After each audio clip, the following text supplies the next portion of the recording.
Let's talk some bro psychology. I'm not a doctor of any kind, not a psychiatrist or psychologist, anything like that, no.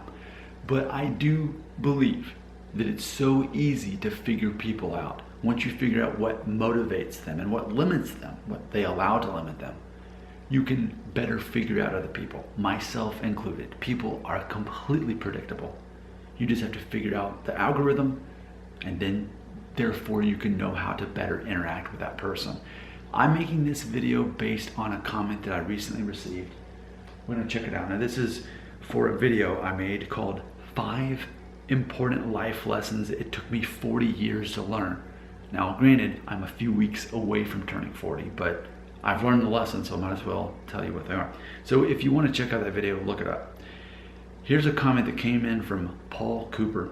He said, quote, "Nick, why are people so weak mentally, and how can we deal with that?" To which I said, you have to accept that some people will never change because they're not inspired to change. That got 2 thumbs up. And then Paul says, any way I can inspire them. And then I said, yes. So I thought, well, I might as well make a video to explain how to better inspire them. But ultimately, I feel like the answer to this is, what's your motivation in wanting to inspire them? And it's all going to go back to the 5 things that I already explained in the first video. So if you haven't seen the first video, basically here's a 2.0 version of it, because I'm going to go through these things again. So the 5 things that I wish I'd learned sooner in life, it took me 40 years to learn. The first one is, don't be yourself. Know who you are, figure out what your strengths and your weaknesses are, but then be able to know that other people need things from you. So it's not about you being you, because maybe they need something from you you can't provide, or you naturally aren't that thing. You have to better learn, well, what's limiting this person?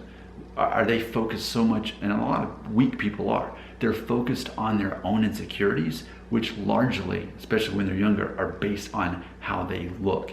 And of course that is just complete garbage, because in reality, we're not judged on our looks as much as we are how we treat other people, how we communicate, how we serve other people above ourselves. If most people are self-centered instead of focusing on other people, then if you know that secret, and when you interact with people, you think, okay, that person is more focused on themselves, how can I help them focus on themselves instead of me? I mean, that's ultimately a big trick to that. And number 2 is a reminder that you're not a good person. None of us are. It's so naive to believe, but I'm a good person, I deserve good things and I don't deserve bad things. No, bad things happen to good people, good things happen to bad people, and karma doesn't exist.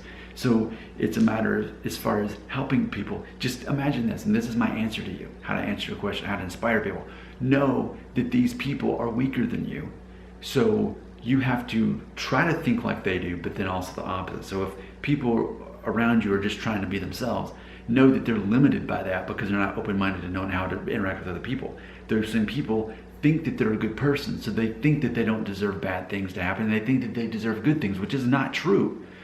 The way life works is we are presented challenges in our life that ideally will make us stronger by figuring out a way to overcome them. So what you can do to inspire that person is to help them realize that that struggle they're going through is real. You're there to help them, but ultimately it's not just going to go away through weak-minded thinking that I don't deserve this. Number 3, no one cares about your opinions, what you believe. They don't. I mean, you have an opinion about abortion, you have an opinion, you have an opinion about Joe Biden.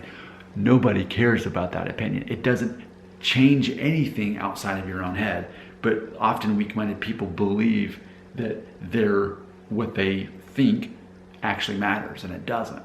What really matters is how you treat other people. So you're dealing with weak-minded people, you're dealing with people who think that their opinions matter. Our opinions do not matter outside of what we do. So for example, whatever I do believe about abortion or Joe Biden, does that actually affect how I treat other people? I can't see how it does. Those are just my personal beliefs, but what I do care about is helping other people. So I'm gonna help other people no matter what they believe. But a lot of people are limited by all these things, and you can see this. It's funny because the whole concept of these are things that I wish I would have learned, that took me 40 years to learn. Well, basically translation, guess what? I could have said 5 things that used to make me weak-minded. 5 reasons I'm no longer weak-minded, but most other people are. So when you are enlightened like we are, you know how to better interact with the rest of the world, don't you? So number 4, you get to determine your emotions. You get to control your emotions, your time, your energy, your money, and your nutrition. Weak-minded people don't do this. Often what you'll see is people who are obese often are not good at managing their time. They're not good at managing their nutrition. They're not good at managing their finances. So you'll see someone who is weak mentally. They're focused on their own insecurities. Oh, I'm not good enough. And guess what? That prophecy becomes true. They're not good enough. They end up becoming physically unhealthy. They don't know how to balance a budget or save or invest money, etc. And it all is connected to them being weak-minded mentally. Those of us who are strong-minded, we realize we control all of these things of our own life. We control our emotions, our time, our energy, our money, and our nutrition. And lastly, weak-minded people, they will not find a way to improve. But specifically for number 5, is knowing that people find a way to do the thing they really want to do. Okay? So if you're strong-minded, you're finding an impossible solution to do whatever you need to do. Weak-minded people will not do that. They see themselves as the victim instead of victorious. So they think, I can't do anything about it. And it is true, bad things happen to good people, but it's also true that you can find a way to overcome that because people do it all the time. So weak-minded people won't get that far with you because they're weak. So just know that all of these things are when you look at the 5 things I learned, just think the opposite of those, and just think the person that you want to help, they're weak-minded and they fall into all these categories. They are just themselves. They're not willing to adapt. They believe that they're a good person and they're not willing to accept that ultimately we're all imperfect.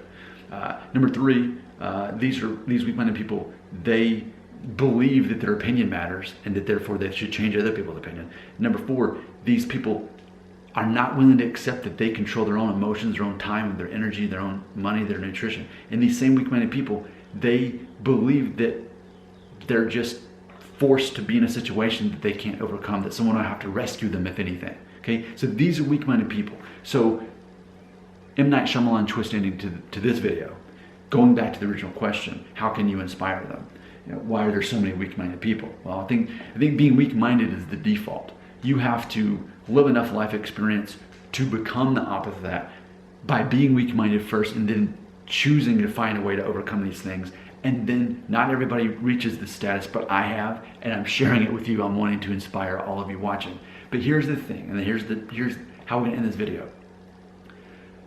You must accept, just like the list says, some people don't want to change. They're finding a way to do the thing they really want to do. And some people don't want to change. They're happy where they're at. So what does it say about you if you're continuing to try to change someone who doesn't want to be changed? Well, it goes back to the list. You're controlling your own time, right?